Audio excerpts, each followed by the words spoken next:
Okay, good morning everyone.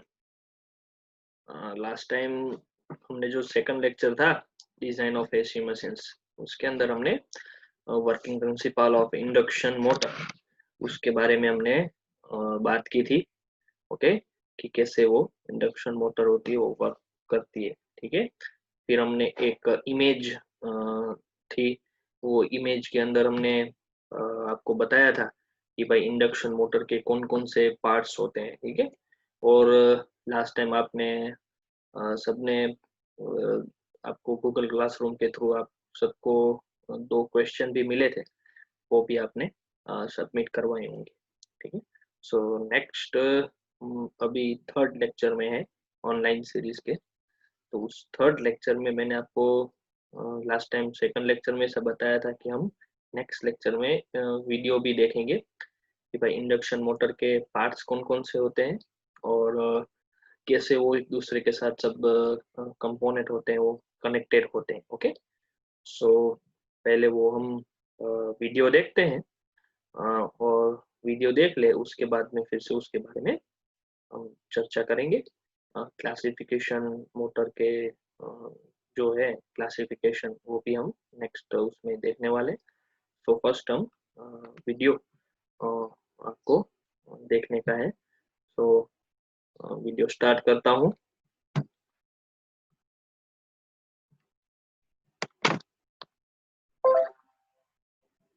Okay, so video start करते हैं।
Okay, तो आपने सबने थ्री फेज इंडक्शन मोटर के बारे में देखा, उसके वीडियो आपने देखे तो उसमें आपको पता चला होगा कि थ्री फेज इंडक्शन मोटर जो है वो आपके दो टाइप्स उसमें कंस्ट्रक्शन के हिसाब से आते हैं। तो फर्स्ट आपका था squirrel cage induction motor and second था वाउंड रोटर, बराबर। तो रोटर के दो टाइप्स थे, स्क्विरल केज वाला और दूसरा वाउंड रोटर। तो आपने देखा कि भाई स्क्विरल केज इंडक्शन मोटर के अंदर क्या था कि आपका जो स्टेटर है उसमें थ्री फेज वाइंडिंग दी गई थी। उसकी जो कोर होती है वो लैमिनेटेड होती है, ठीक है, आपने देखा होगा। और वो आपको पता है कि कोर का जो मटेरियल होता है वो सीआरजीओ मटेरियल भी हम बना सकते हैं या सिलिकॉन स्टील का मटेरियल बना होता है। वो सब हम मटेरियल क्यों यूज करते हैं आपको पता है, हिस्टैरिसीस लॉस को कम करने के लिए। फिर उसको हम लेमिनेट करते हैं एक दूसरे के साथ, इंसुलेटेड होता है वो सब कोर जो होती है उसको। और लेमिनेशन करने का कारण भी आपको पता है, एडी करंट लॉस कम करने के लिए। ओके, और उसके अंदर फिर हम स्टेटर के अंदर winding, three phase winding copper के वायर के डालते हैं और पुट करके उसको सप्लाई देते हैं, ठीक है। तो ये हमारा स्टेटर का। रोटर के अंदर भी पता है आपको कि स्क्विरल केज रोटर कैसा होता है, कि उसमें भी रोटर जो होता है उसके अंदर स्लॉट्स होते हैं और उसको कॉपर बार्स जो होते हैं, कॉपर के जो हम उसको वन टाइप ऑफ कॉपर ना सड़िया जे कहीं यहाँ पे, सो कॉपर के बार्स जो होते हैं वो स्लॉट्स के अंदर बिठाते हैं और दोनों साइड एंड रिंग से उसको शॉर्ट सर्किट कर देते हैं, ठीक है। शॉर्ट सर्किट करने का कारण भी आपको पता है कि भाई मोटर के अंदर जब ईएमएफ, रोटर के अंदर जब ईएमएफ प्रोड्यूस होता है तो उसके अंदर करंट फ्लो होना जरूरी है, वरना टॉर्क प्रोड्यूस नहीं हो सकता। सो करंट फ्लो होने के लिए क्लोज पाथ करना जरूरी है, इसलिए हम एंड रिंग से शॉर्ट सर्किट करते हैं जिससे रोटर के अंदर करंट फ्लो हो सके। ओके, सो हमारा वो रोटर होता है। और दूसरा एक रोटर जो होता है हमने बात की फेज वाउंड रोटर, ओके, और उसको हम स्लिप रिंग इंडक्शन रोटर बोलते हैं। तो स्लिप रिंग वाला रोटर में क्या होता है कि रोटर के अंदर स्लॉट्स होते हैं, उसके अंदर हमने पहले वाली मोटर जो स्क्विरल केज थी उसके अंदर हमने कॉपर्स के बार डाले थे, ओके। लेकिन इसके अंदर हम क्या करेंगे, वाइंडिंग करेंगे, वाइंडिंग डालेंगे स्लॉट्स के अंदर। और वो वाइंडिंग के जो तीन टर्मिनल होंगे उसको थ्रू स्लिप रिंग के साथ हम कनेक्ट करेंगे और ब्रश के साथ एक्सटर्नल रेजिस्टेंस बैंक होगी बाहर, उसके साथ हम कनेक्ट करेंगे, ठीक है। वो भी आपको पता है कि एक्सटर्नल बैंक रखने का कारण है कि हम स्टार्टिंग टॉर्क में इम्प्रूवमेंट ला सके, स्टार्टिंग टॉर्क जो है वो बढ़ा सके, ठीक है। और वो इंडक्शन के अंदर, इंडक्शन मोटर जो स्लीपरिंग इंडक्शन मोटर है उसके अंदर हम स्टार्टिंग में ही वो रेजिस्टेंस बैंक कनेक्ट करते हैं, बाद में उसमें हम जब मोटर अपनी रेटेड स्पीड पे घूम जाती है बाद में वो जो मोटर है उसके साथ जो हमारा वो रेजिस्टेंस बैंक था उसको हम डिसकनेक्ट कर देते हैं, ठीक है। क्योंकि कंटिन्यूसली हम कनेक्शन में रखेंगे रेजिस्टेंस बैंक को तो लॉसेस हम हमारे ज्यादा हो जाएंगे, सो एफिशिएंसी मोटर की डिक्रीज हो जाएगी। सो स्टार्टिंग के पर्पस के लिए, स्टार्टिंग टॉर्क बढ़ाने के लिए हम एक्सटर्नल रेजिस्टेंस बैंक जो है वो जो स्लिपरिंग के साथ ब्रश लगा के, ब्रश के साथ वो हम कनेक्ट करते हैं बैंक को, ठीक है। सो ये हमारा जो induction motor, three phase induction motor के अंदर दो टाइप्स उसके बारे में हमने वीडियो में देखा और उसके बारे में हमने चर्चा भी की, ठीक है। सो आपको थोड़ा बहुत तो कुछ पिक्चर क्लियर हो गया होगा कि इंडक्शन मोटर कैसे होती है, क्या क्या होता है उसके अंदर, ठीक है, उसके कौन कौन से टाइप्स है, ठीक है। तो अब नेक्स्ट हमारा जो टॉपिक है वो भी हमारा classification of AC motors, okay. So आपको पता है कि इंडक्शन मोटर 90% जितनी जो जितनी भी इंडस्ट्री होती है उसके अंदर जो 90% मोटर होती है वो इंडक्शन मोटर यूज करते हैं। उसमें भी ज्यादा तौर पर स्क्विरल केज इंडक्शन मोटर हम यूज करते हैं। ट्रैक्शन सिस्टम के अंदर देखने जाओ तो इंडक्शन मोटर का यूज होता है, ठीक है। सो अब ऑल ओवर जितना भी यहाँ पे भी मोटर यूज होती है उसमें इंडक्शन मोटर का तो रोल बहुत ही ज्यादा है, ठीक है। तो उसके कौन कौन से फर्स्ट ऑफ ऑल क्लासिफिकेशन पढ़ते हैं। सो यहाँ पे ये आपको दिख रहा है, सेकंड पेज है, ओके। सो सेकंड पेज के अंदर ये हमारा सेकंड पेज है, ओके, ये हमारा सेकंड पेज। उसके अंदर क्लासिफिकेशन में एसी मोटर्स का क्लासिफिकेशन में कौन कौन से हैं, तो मोटर्स के मेनली देखने जाए तो दो टाइप्स में आते हैं क्लासिफिकेशन में। फर्स्ट होता है सिंक्रोनस मोटर एंड दूसरी होती है एसिंक्रोनस मोटर। सिंक्रोनस मोटर को आपको पता है कि सिंक्रोनस स्पीड पे वो घूमती रहती है, ओके, और एसिंक्रोनस मोटर जो होती है वो सिंक्रोनस स्पीड पे नहीं घूमती है। तो उसके एसिंक्रोनस मोटर को हम इंडक्शन मोटर बोलते हैं, वो आपको पता है। तो हम इस डिजाइन में दोनों की डिजाइन देखने वाले हैं, सिंक्रोनस मोटर की डिजाइन एंड एसिंक्रोनस मोटर की डिजाइन, ओके। सो एसिंक्रोनस मोटर के टाइप्स में आप दिख रहा है इंडक्शन मोटर्स, ओके। तो इंडक्शन मोटर के अंदर देखने जाए तो अकॉर्डिंग टू द कंस्ट्रक्शन हमारे दो मेनली टाइप है जिसकी हमको डिजाइन करने की है। वो है एक स्क्विरल केज और दूसरी है स्लिप रिंग। तो स्क्विरल केज मोटर और हमारी slip ring induction motor, okay. और स्क्विरल केज इंडक्शन मोटर के अंदर भी सिंगल केज और डबल केज इंडक्शन मोटर आती है। सो उसको भी उसके अंदर भी उसके टाइप्स हैं। तो फर्स्ट इंडक्शन मोटर के अंदर हमने इतने बेसिक जो उसके क्लासिफिकेशन थे वो हमने देख लिया, ठीक है। सो नेक्स्ट हम क्लासिफिकेशन तो सबको पता ही है। अब नेक्स्ट जनरल प्रिंसिपल, वो भी हमने अभी बात कर दी है कि one type of rotating transformer है, इंडक्शन मोटर है वो। तो ट्रांसफॉर्मर का जो बेसिक प्रिंसिपल है वही मोटर के ऊपर यूज होता है, ठीक है। सो उसमें कोई आप पढ़ोगे तो भी समझ में आ जाएगा। और हमने भी इतने वीडियो देखे और ऑलरेडी कंस्ट्रक्शन और वर्किंग के बारे में बात कर दी है, ठीक है। यहाँ पे आपको कंस्ट्रक्शन दिखाई दे रहा है, ओके। कंस्ट्रक्शन में आपको स्टेटर एंड रोटर, ओके, दो मोटर के दो मेन पार्ट्स के कंस्ट्रक्शन दिखाए गए। आपको जो इंडक्शन मोटर के बारे में हम अभी बेसिक में सब कुछ पढ़ रहे हैं, वो स्टडी कर रहे हैं, वो क्यों कर रहे हैं, तो जीटीयू के एग्जाम के अंदर आपको डायरेक्टली डिजाइन के क्वेश्चन आए ऐसा भी जरूर नहीं। आपको इंडक्शन मोटर के बेसिक प्रिंसिपल वर्किंग और सब कुछ पता होगा तो उसके भी क्वेश्चन 3 या 4 मार्क्स में आते हैं। सो इसलिए हम वो भी कवर कर लेते हैं जिससे आपका बेस जो है इंडक्शन मोटर का कि आपको सब कुछ पता चल जाए। बाद में हम डिजाइन के ऊपर आएंगे तो क्या है कि आसानी से समझ पाएंगे, ठीक है, ओके। तो स्टेटर स्टेटर के अंदर यहाँ पे क्या लिखा है देख सकते हैं आप कि वो नंबर ऑफ स्टैंपिंग्स होते हैं उसके अंदर, ओके। और वो उसमें वाइंडिंग जो होती है वो हम पुट करते हैं स्टेटर के अंदर, ओके। और 3 फेज वाइंडिंग को 3 फेज सप्लाई देते हैं, ओके। और नंबर ऑफ पोल जो है हम कोई भी तो नंबर ऑफ पोल कितने होंगे उसमें, तो यहाँ पे आपको दिखाई दे रहा है कि भाई आपको according to requirement of the customer, okay, कि कितनी रिक्वायरमेंट है उसी हिसाब से मोटर की स्पीड हमको मीन्स मोटर की स्पीड हम डिसाइड करते हैं। सो मोटर की स्पीड डिसाइड करने के लिए नंबर ऑफ पोल हमको पता होना चाहिए। सो नंबर ऑफ पोल हम जितने रखेंगे उसी हिसाब से मोटर की स्पीड आने वाली, ठीक है।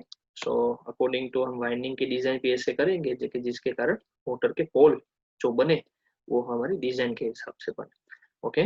तो स्टेटर के अंदर हम 3 फेज सप्लाई देते हैं और 3 फेज सप्लाई देते हैं उसके अंदर हम फिर 3 फेज सप्लाई दे के उसमें आपको पता है कि जैसे ही 3 फेज सप्लाई देते हैं तो रोटेटिंग मैग्नेटिक फील्ड क्रिएट होती है और उसके कारण रोटेटिंग मैग्नेटिक फील्ड वो जो है वो रोटर के साथ लिंक होती है और रोटर में ईएमएफ प्रोड्यूस होता है और रोटर म्यूचुअल इंडक्शन के लॉ के हिसाब से रोटर भी घूमता है, ओके। सो ये हमारा स्टेटर वाला पोर्शन था।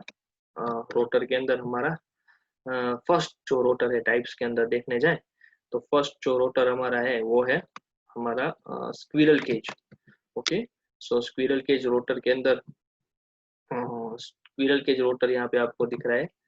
तो स्क्विरल केज इंडक्शन रोटर के अंदर हम देखने जाएं तो पता है कि 90% जितने मोटर के अंदर स्क्विरल केज टाइप का रोटर यूज होता है क्योंकि उसका एडवांटेजेस बहुत सारा है कि उसको रफ कंस्ट्रक्शन और फिर उसका जो क्या बोलने जाए कि मेंटेनेंस जो है वो भी कम है, ठीक है। फिर जो मोस्ट ऑफ जगह पे वो रग कंस्ट्रक्शन उसका जो है वो भी इजी कंस्ट्रक्शन है। ओके, सो ये हमारा एडवांटेजेस होते हैं, उसके कारण हम स्क्विरल केज इंडक्शन मोटर के अंदर स्क्विरल केज रोटर यूज करते हैं, ठीक है। फिर दूसरी यहाँ पे थियोरेटिकल पोर्शन के बारे में यहाँ पे बात की है कि भाई जो होता है वो रोटर, वो यहाँ पे लिखा है कि rotor consist of cylindrical laminated core with parallel slots for carrying the rotor conductor.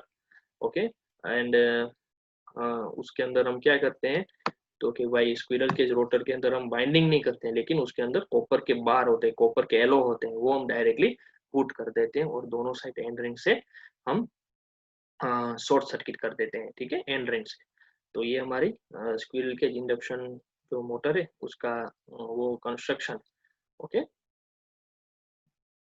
और आपको भी पता है कि स्क्विरल केज इंडक्शन मोटर के अंदर हम एक बार एंड रिंग से शॉर्ट सर्किट सब कुछ कर देते हैं तो हम कोई भी एक्सटर्नल बैंक या वगैरह कुछ लगा कनेक्ट नहीं कर सकते।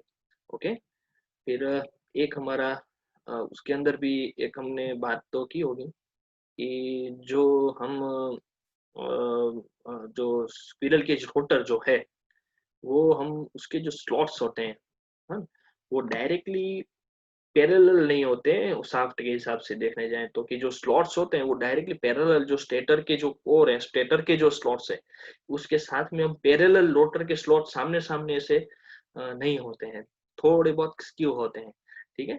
तो स्क्यू क्यों करते हैं, स्क्यू करने का कारण क्या है, उसके बारे में भी यहाँ पे लिखा है कि स्क्यू करेंगे तो क्या है कि आपको पता है कि आप इंडक्शन मोटर के जब बेसिक थे तब भी हम पढ़ते थे कि मोटर के हैं वो क्या है कि कभी कभी बार हार्मोनिक्स के कारण, वो सबके वगैरह के कारण मोटर जो होती है वो लॉक हो जाती है, हाँ, लॉक हो जाती है। दूसरा उसमें आवाज आती रहती है, मैग्नेटिक हम प्रोड्यूस होता है, तो वो बहुत सारे हमारे उसके रीजन है, ठीक है। सो वो स्क्यू रखते हैं। तो ये अभी हम इसके बारे में, स्क्यू के बारे में हम नेक्स्ट लेक्चर के अंदर बात करेंगे कि क्यों स्क्यू रखते हैं, उसके कारण कौन कौन से हैं, डीप में जाएंगे स्क्यू के। और बाद में हम स्क्यू जैसे ही उसके बारे में सब डिफरेंट टाइप्स ऑफ फैक्टर देखेंगे कि भाई स्क्यू करने के कारण कौन कौन से। फिर सेकंड जो हमारा फेज वाउंड रोटर है उसके बारे में, उसके कंस्ट्रक्शन के बारे में बात करेंगे। एंड देन आफ्टर वर्किंग जो रोटेट क्यों होती है वो जल्दी से हम बात कर लेंगे। फिर नेक्स्ट डिजाइन के ऊपर हम चले जाएंगे, ठीक है। सो ये वीडियो में हम इतना रखते हैं, नेक्स्ट लेक्चर में फिर से हम ऑनलाइन सीरीज में आगे बढ़ेंगे। तो ये वीडियो के अंदर भी आपको 2 या 3 क्वेश्चन मैं दे रहा हूँ। ओके, सो लास्ट टाइम भी आपको 2 क्वेश्चन मिले होंगे, आज भी मैं 2 क्वेश्चन आपको बेसिक ऑफ इंडक्शन मोटर के देता हूँ। ओके, तो एक क्वेश्चन आपको दे रहा हूँ, classification of AC motors. Okay, एक मैं आपको क्लासिफिकेशन ऑफ एसी मोटर्स आपके सामने पीडीएफ में पढ़ा है, आपको पता है, तो वो भी आपको लिखने का एक क्वेश्चन कि भाई classification of AC motors. Okay, फिर एक दूसरा क्वेश्चन आपको दे रहा हूँ, वो है difference between the squirrel cage and slip ring induction rotor। क्या है second question, difference between the squirrel cage rotor and slip ring induction rotor, ये हमारा दूसरा क्वेश्चन। ओके, समझ में आ गया कौन कौन से क्वेश्चन थे, एक हमारा स्क्विरल केज इंडक्शन रोटर वाला और जो स्लिप रिंग इंडक्शन रोटर है उस दोनों के बीच में क्या डिफरेंस है। ओके, सो ये हम नेक्स्ट लेक्चर में आपको गूगल क्लासरूम के साथ क्या है कि उसमें शेयर कर देना आप अपना जो भी आंसर है वो ब्रीफ में लिख के, ठीक है। सो इतना हम आज रखते हैं। ओके, और नेक्स्ट लेक्चर में हम मिलेंगे। Okay, bye, happy learning, thank you.